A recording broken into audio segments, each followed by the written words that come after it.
Bonsoir, vous êtes sur NC News pour une nouvelle session d'information. Dans votre JT, ce soir, nous ferons ensemble le tour des sujets qui font l'actu de ce mardi 26 octobre.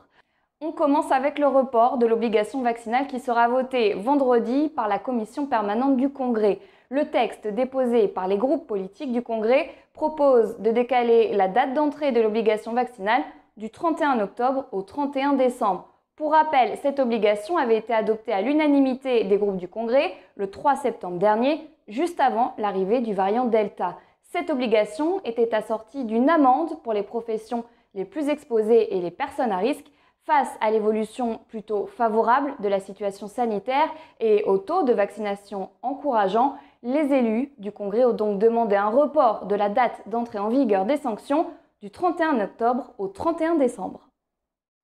Le gouvernement ralentit ses points presse, fini les points d'information quotidiens sur l'évolution de la crise sanitaire. Suite au confinement adapté, le rendez-vous du gouvernement avec la presse et les Calédoniens est désormais réduit au mercredi et vendredi à 14 h.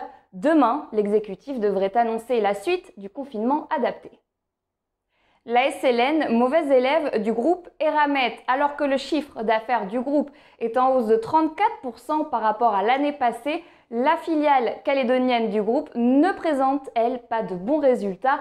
Eramet fait mention d'une baisse de 19% de la production de ferro-nickel par la SLN en raison de la crise sanitaire.